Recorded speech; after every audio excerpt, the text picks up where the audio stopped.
Hey y'all, today we are doing a review and wear test of the Juvia's Place I Am Magic Velvety Matte Foundation. This is what the bottle looks like. You get 1 fluid ounce. This is what the box looks like. Of course, I have it on now. There are 42 shades, or that's what my Ulta had. This is $20. I have the shade 510 Aruba. What I will say is the shade range really caters towards darker skin tones. I'm actually pretty darn tan, and this was in the medium category. Their shades lean very dark, so just take that into consideration. I ordered 2 online, which have not got here, and I went to Ulta and actually got this one, and it was lighter than either of the 2 that I got. So be aware, this does run darker. I could not find a shade that matched my undertone at all, so I got what was closest. But if you guys want to know if I think the Juvia's Place foundation is worth the hype, then let's get into it. So this is super duper thick, like thick. This is what we're looking like here, and I know this is going to get super duper messy, like it just is. And this is the shade 510. I will go ahead and tell you, they do have 42 shades, but there was not a single shade that really matched me the way I wanted it to. So this was our closest, and we are going to start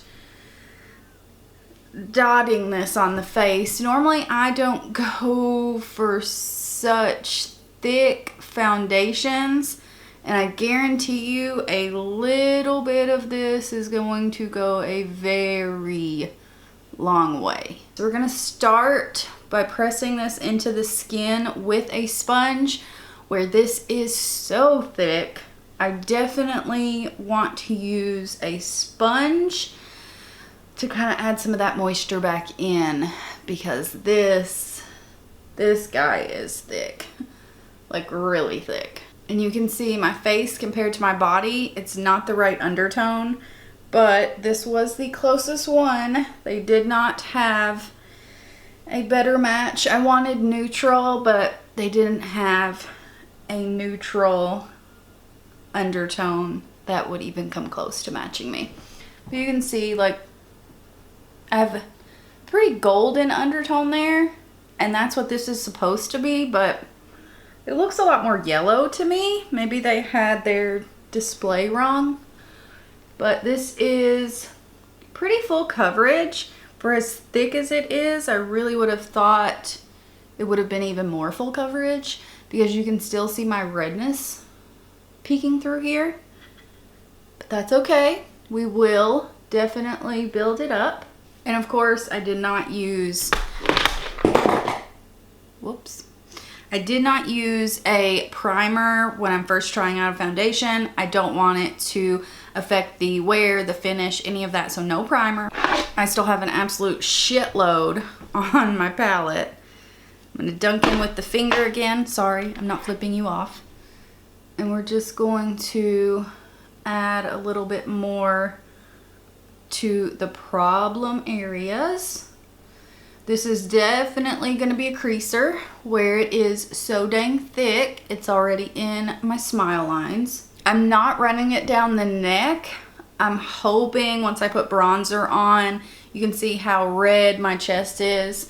It's not super bad from my shoulder, it's just yellow, whereas I'm more reddish and golden. So hopefully we're gonna make this work. All right, I am going to throw on some concealer really quickly. I'm just gonna use Urban Decay Naked Skin. This is in medium light warm, and I love how light this feels on the skin. So I'm just going to use the same sponge and tap this into the skin. It's going over it nicely, no problems here. Yeah, it's definitely set on its own, so I'm not gonna powder the whole face. I'll powder the under eyes, the smile lines for sure, and then we're gonna run bronzer everywhere. So I'm gonna go off camera and I will be right back. So this is the first time in a very long time that I have done full on glam, and I feel good. I feel good, you guys. So the foundation, I'm going to go ahead and tell you, it does feel heavy on the skin. And is it the most full coverage? No. I have fuller coverage foundations that don't feel as heavy, but I got everything to kind of mesh together, look really good. The color looks a bit better than it did before. So I'm liking it, but like I said, this is a foundation that you do feel on your face. It is very matte, very flat, a full coverage foundation. But it does go with my look today. We did just full on, really pretty purpley eye. I really like it. So I'm liking this so far. The foundation's kind of up in the air for me. I had to put a shitload of fixing spray and setting spray on so it would kind of mesh into the skin and not look so heavy. Like I said, I did not set it. We're going to see how long this baby wears, and then we're going to go from there, and I'll tell you my final thoughts. But yeah, I guess we are just going to go about our day, and I'll check in with you guys in a little bit. Okay, so I have had this foundation on. We're going to overlook the hair, okay? I've had this on for about 10 hours. And my son got a haircut earlier, and I somehow have hair all over my face. Okay, so let's talk about it. I will say, if you have dry skin, not the biggest fan. I have normal skin, and I'm not the biggest fan. I'm going to try this several different ways. I want to try to shear it out, mix in like my favorite primer here. It's like a glowy primer. I really just want to shear it out. It is very, very thick. This is from earlier. You can see I did not use much of it at all, but it's very thick and it's pretty heavy. So I want to shear it out, see if it works better like that, but I don't know. I don't think this is a foundation that I personally am going to love. I don't think that it's worth the hype at all. If you like a super matte, kind of heavy, full coverage foundation, you might like this. Especially in the summer though, I'm not a fan of super matte anything. So that's, again, me personally. I don't want to be like, oh, I hate this, but I think there is a market for this, but I think you would probably need to have oily skin, and for sure I would want to use a pore filling primer. This accentuated all the pores on my face, and I don't think I have a whole lot of porous areas.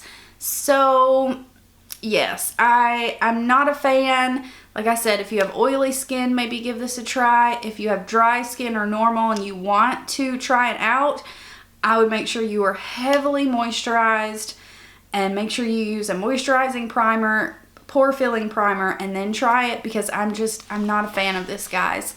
It did wear okay. You can see my redness peeking through. I don't think this is the fullest of the full coverage foundations by any means.